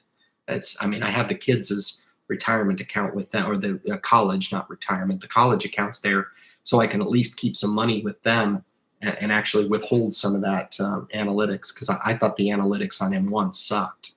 They're not good. A first trade that's not why you invest in those. You don't invest in those for Thinkorswim or the Merrill Edge products that they have. Vanguard has a lot of products free of charge on their website if you just go on there and you research it a little bit, take a little time to learn yourself up a little bit. But Merrill Edge is really, really quite good. Whereas I thought first trade, yeah, if you want the bang for the buck and the free entry and exit, great, but don't expect the moon. You're getting it for free, okay? So what you get is what you pay for. Entry to the stock market, find your data and analytics somewhere else. The FinCiv, that's a phenomenal website. Thank you so much for whoever showed that to me a couple weeks back. That is just amazing, man. That is in my favorites, so start to earmark some of these good places for data and analytics, and then just use those places, because it doesn't matter whether or not you're buying through M1 or First Trade or Merrill Edge. You're still apple's apple. You're still buying the exact same exposure. It doesn't matter what bucket you use. It really just comes down to user friendliness, aesthetics, and customer service. It's kind of what it comes down to. So I've got some guys filtering out of here, but for the folks that are still in here, thanks for sticking with me for a long live feed, man. I'm back to my normal hour and 45 minutes, man. It's the quickest 2 hours that I have a week, man. I freaking love it. I could keep going. I was very fired up for this live stream. In general, please keep in touch with the channel as far as keeping your eyes open for some of those rollouts that I'm going to put on the channel, the first trade review, the Roth reviews as well, with the new stock picks in there, the reduced positions, etc. There's a few more very important videos that I need to turn out as well. Probably be offering the M1 affiliate program as well to you guys. That's the least you can do for me. That's the least you can do. That just fits like a glove. And there won't be any compromise on the M1 affiliate. That's unlike the other affiliate program that really did not jive with the message of the channel, that of which I took full ownership of. But the M1 is going to be one of those things that I do offer through the channel via affiliate programs. So let me see if I can't get through a couple of these other ones. Wealth Simple is coming for trading in Canada. That's cool. That's really cool. I've seen that covered, I think, on Scribner's channel. I think he covers that, or maybe Wealth Front is what he did. I'm not really sure what Wealth Simple is, so that might be a game changer. I'm going to make a note of that, actually. That's really cool. ePark, thank you very much for offering that, because you guys have a great offering of stocks there in Canada. And if that does provide you guys with the entry in the same manner that we have entry in the US with M1, which is based out of Chicago, I understand, and then First Trade is of course based out of Manhattan. I'd really like to know what your capability is with Wealthsimple. I'm going to look into it myself, but please communicate back to the group, because you're not the only one there that has that connection to Canada. I have a lot of people from Canada that joined into the channel, our neighbors to the north. We love them. All right, good stuff. Have you heard of Quest Trade, and what do you think of it? That's another one. I'm going to have to look at these. Awesome. Thanks, Doug. Appreciate that. I haven't heard of it. I need a 3-month rolling average above 20,000. Yeah, thanks, Dave. That's kind of what I thought there. It was the same for me, too. You have to have a rolling average in there. I use M1 Finance for dollar cost averaging, DCA strategies, mostly ETFs. I think you're right on the money there, Greg. Again, I'd like Dave and Brent to pulse in on that, certainly. They offer a ton of content on their channels, too. Obviously, you can kick over there and get those probably more detailed than what you'll get off of the Independent Investor channel, certainly on that platform. Good stuff. Cruise on down here. I see Lydia. Lydia got in here just in time to get called out at minute 45, man. Good stuff. Lydia, nice to see you. We'll do an announcement on my community tab with details. I don't know what she's talking about, man. Did I miss something? Did she hit like 50,000 subscribers or something? What happened? Did I miss something? Hard, I did, and I'm going to miss the dividends. What happened? I'm excited for waste management. What is Lydia's striking up some serious conversation, and I got left out of it. Welcome to you. I will be signing off here pretty quick, a minute 45. Just a killer live stream for me, meant a lot to me. I thought last week was kind of crap, to be honest with you. I was really tired, wasn't thinking straight. This week, I absolutely delivered a good message for you guys that really wanted to not only listen, but hear me out on some of the things I really wanted to get out there for you guys. I've got Tommy asking financial investor question. James Williams in the house. Canada and UK don't tax you if in an IRA. It's the same here as well. So I don't know exactly what that question was surrounded around. Hart Miller, Lydia, I think I remember you saying you sold your position in T. I love the dividends. I'm just cruising through here, making sure I hit all these. I got Mandingo here. I play in the casino, which is probably a no-no, but I have a knack for futures trading. Hey, man, whatever works for you. Again, I said it a couple times tonight. I'm certainly not your dad. I'm just your friend through YouTube, guy that you have no idea who, but maybe come through and get a few comments from one source. You know, that's all. That's all. Just an opinion. And I have a different attitude about, you know, placing judgment on people about what the hell they do and spend their time. Man, you only live once. And quite frankly, there's nobody out there that's perfect. You know, everybody's got their deficiencies in society's eyes, man. But if it makes you happy, certainly that's rocking. And I don't know where you're coming from. For all I know, you're sitting on, 8 figures of income. Quite frankly, you've earned the right to do that. Maybe not. I don't know. I'm not to judge, but I will say welcome to you and thanks for coming into the group. Rock on. Very good stuff. Hector Mendoza says MPC. I agree. I'm still a stock owner in the stock. Cruising down to the bottom here. Hey, Ryan, is margin for you free? It is. It is not free, but First Trade, if you do exercise the margin right, it's the lowest in the industry. That's not something that I'm going to advertise. Just kick over. You'll see the margin rates there. They do a comparison on the First Trade. The margin rates are the cheapest in the industry, or so they say. Okay. So take a look at it if you're interested in it. I know you're a responsible investor. I don't mind doing that. But when I push that out there, I know that there's 1,000 other people who are going to watch this live stream later on. And I don't want people to get mixed up in that. You're just going to get in trouble. If it's utilized and leveraged correctly, it can be a very powerful tool.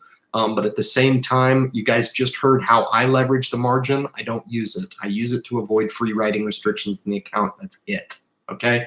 I will never be trading on margin. I don't do that. I don't believe in it. But it is. It's not free, but it is the lowest in the industry. I'm not I'm not aware of any free margin. They're giving you money to invest with, so they're going to charge you something. But I think the rate's around 4 or 5 basis points, perhaps. So kick over there and take a look. Yeah. Nice video. We have these questions just kind of keep popping in here, man. So anyway, yeah, the last channel creator that popped in here was Lydia. Thanks to the channel creators again for popping on here. More specifically, thank you for the kind words, the folks that come in. Thank you for the guys that try to get under my skin. I appreciate that. No, I'm just kidding. That's what makes a discussion. Honestly, for the folks that are sitting back and enjoying the live feed that did not take place in the live chat discussion, I thank you as well for joining in. And for that one person out there, man, that came across the message in the channel, if there was one person and you are that person that's kind of been turned on a little bit by what you heard, certainly go back, review some of the catalog of videos. I don't put that on there with any intent of making $1 million on YouTube. What I did do is put that on there for you. I put it on there so you could go on there, search out some education on your own. The conduit of YouTube provides that opportunity for you to go on and seek out information that is rare and unique, okay? There's nobody out there that's going to provide an opinion like mine, okay? Right, wrong, or indifferent. It's a unique opinion, but it has some very, very concrete niches that I partake in every one of them, okay? So do your own research, obviously, but absolutely there's a reason why you're excited if it's your first time coming on the Independent Investor channel, hearing about self-directed investing.